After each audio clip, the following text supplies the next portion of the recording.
আমরা তোমাদের ধর্ম কখনো নিতে পারবো না। তোমরা তোমাদের ধর্ম পালন করো, আমাদের কোনো বাধা নেই, কিন্তু আমাদের ধর্ম আঘাত করার তোমাদের এই অধিকার কেউ করেছে? এই বাংলার জমিন থেকে 92 মুসলমানের দেশ থেকে ইসলামকে ছিনিয়ে নেওয়ার কারো ক্ষমতা দেওয়া হয় না, ঠিক না? আসসালামু আলাইকুম। نحمده ونسلم ونصلي على رسوله الكريم أما بعد فأعوذ بالله من الشيطان الرجيم بسم الله الرحمن الرحيم قل هل يستوي الذين يعلمون والذين لا يعلمون للآخر الآية. وقال النبي صلى الله عليه وسلم من سلك طريقا يطلب فيه علما سهل الله به طريقا إلى الجنة إلى الآخر الحديث. إن الله وملائكته يصلون على النبي يا أيها الذين آمنوا صلوا عليه وسلموا تسليما. اللهم صل على سيدنا محمد النبي الأمي وعلى آله وأصحابه وبارك وسلم.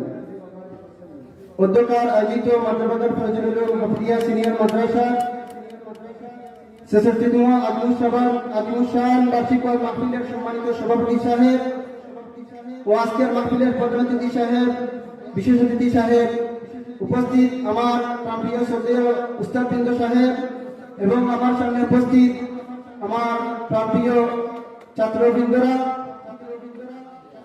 আল্লাহ রাব্বুল আলামিন আদর হাজার মাখলুকাত সৃষ্টি করেছেন এবং তার মধ্যে সর্বশ্রেষ্ঠ জাতি আশরাফুল মাখলুকাত মানুষকে উপাধি দিয়েছেন।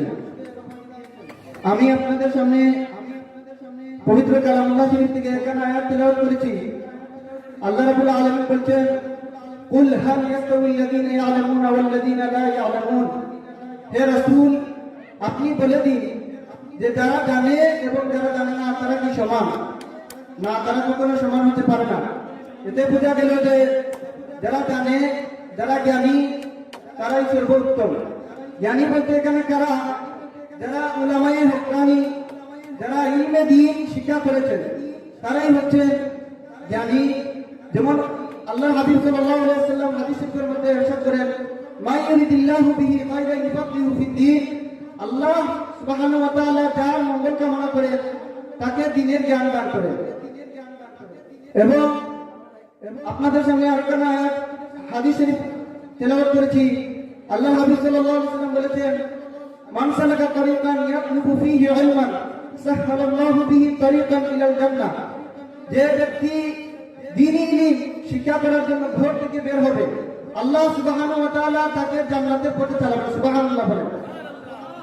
শুধু তাই নয়, আমরা যারা মাদ্রাসায় দ্বীনি ইলম শিক্ষা করতে আসি, আল্লাহর নূরের তৈরি ফেরেশতারা আমাদের জন্য নূরের ফলক বিছিয়ে দেন এবং এই নূরের ফলকের মধ্যে আমরা পাড়া দিয়ে আমাদের মাদ্রাসায় এসে আমরা দ্বীনি ইলম শিক্ষা করি, ঠিক না? এটা কার কথা? আল্লাহ হাবিব সাল্লাল্লাহু আলাইহি ওয়াসাল্লামের কথা। এবং আল্লাহ হাবিব সাল্লাল্লাহু আলাইহি ওয়াসাল্লাম অন্য হাদিসের মধ্যে ইরশাদ করেন, আদ-দুনিয়া মালউন ওয়া মালউন। দুনিয়া হচ্ছে অভিশপ্ত এবং তা আমাদের যত কিছু আছে দুনিয়ার মধ্যে মুআমালা, দুনিয়া সম্পর্কিত যতটুকু আছে তা অভিশপ্ত। মা ফিহা, তা ব্যতীত ইল্লা যাকারাল্লাহু আও মুআল্লিমান আও মুতাআল্লিমান।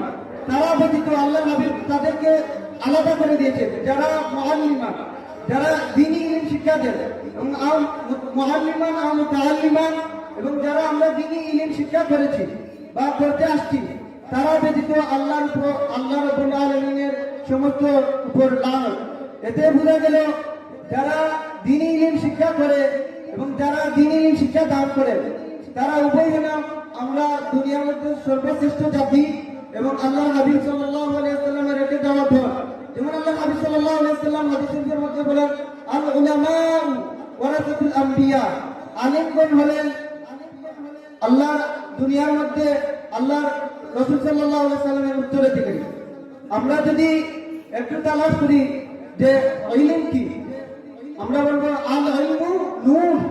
ইলম হচ্ছে আলো। কেমন আলো?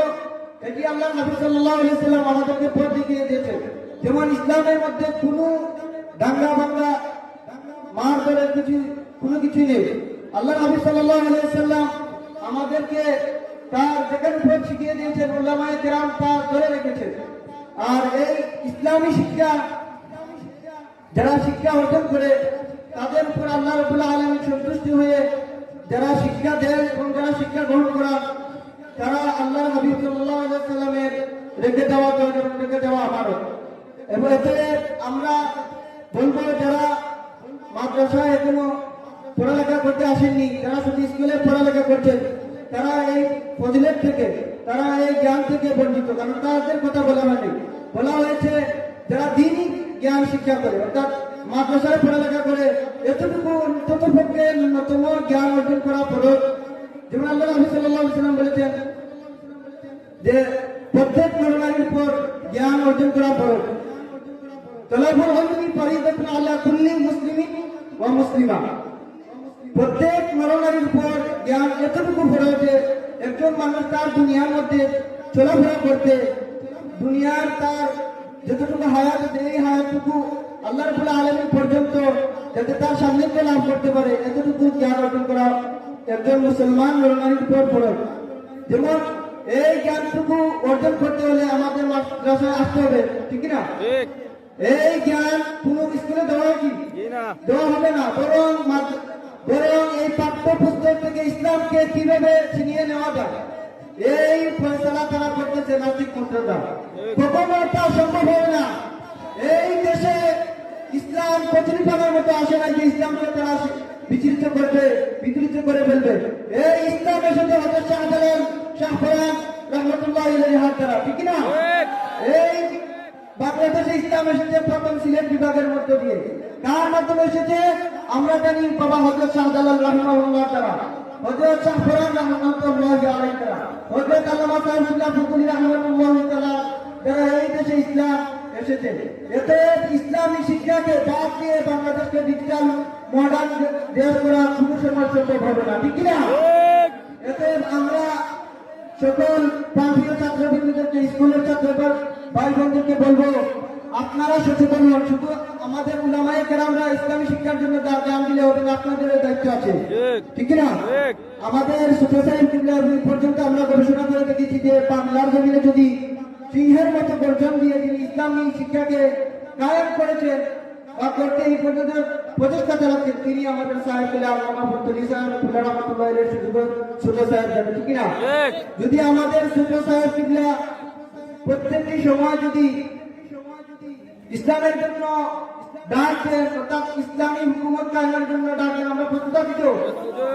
ইনশাআল্লাহ আমরা প্রস্তুত থাকতে হবে। শুধু মাদ্রাসা মুসলিমদের জন্য ইসলাম নয়, ইসলাম সমস্ত মানব জাতির জন্য। ইসলাম কাউকে প্রকাশে দেয় নাই, কার অধিকার ছিনিয়ে নিতে দেয় নাই। ইসলাম চায় যে আল্লাহ নবী সাল্লাল্লাহু আলাইহি ওয়াসাল্লাম বলেছেন তোমরা তোমাদের ধর্ম পালন করবে, আমরা আমাদের ধর্ম পালন করব। অর্থাৎ তাদের ধর্ম আমাদের ইসলামী ধর্মের মধ্যে আসবে কেন? আমাদের প্রশ্ন আছে না? আছে। আমরা তাদেরকে বলে দিতে চাই আমাদের ধর্মকে আল্লাহ রাব্বুল আলামিন 1450 বছর আগে আমাদের ধর্মকে পরিপূর্ণ করে দিয়েছে, ঠিক না? এই সম্বন্ধে আয়াতুল কারীমের মধ্যে আছে কি? সূরা মাইদার মধ্যে আল্লাহ রাব্বুল আলামিন বলেছেন আল ইয়াউমা আকমালতু লাকুম দীনাকুম ওয়া আতমামতু আলাইকুম নি'মাতি ওয়া রাদিতু লাকুম ইসলাম দীনা। আল্লাহ রাব্বুল আলামিন পৃথিবীর মধ্যে যত ধর্ম আছে সেই ধর্মকে কোন ধর্মকে আল্লাহ মনোনীত করে নিয়ে কত মনোনীত করেছেন ইসলাম ধর্মকে। এত ইসলাম ধর্মকে চিনে নিয়ে তোমাদের কারো আদেশ দেওয়া হয় নাই। এত আমি বলবো আপনাদের সামনে যে কালিমা তেলাওয়াত করেছি কুল হাল ইয়াস্তাউল্লাযিনা ইয়ালামুনা ওয়াল্লাযিনা লা ইয়ালামুন, যারা জানে এবং যারা জানে না তারা সমান নয়। এতে উলামায়ে কেরামের দ্বারা এই বাংলার জমিনে ইসলাম টিকে থাকতে হবে। আর এই ইসলাম টিকানোর মাধ্যমে উলামায়ে কেরামের হাতকে শক্ত রাখতে হবে প্রত্যেকটি মুসলমান। প্রত্যেকের দায়িত্ব হলো যখনই ইসলামের আঘাত আসবে তখনই প্রত্যেকটা মুসলমান তার নিজ নিজ জায়গা থেকে প্রতিরোধ করে তুলতে হবে, ঠিক না? এতে আমি বলবো সকল স্কুলের শিক্ষকদেরকে এবং প্রত্যেকটা জনগণকে আপনারা শিক্ষার হন, সচেতন হন এবং ইসলামী শিক্ষাকে বাংলার জমিনে কায়েম করতে হলে সকলের ঐক্যবদ্ধতার দরকার আছে কিনা?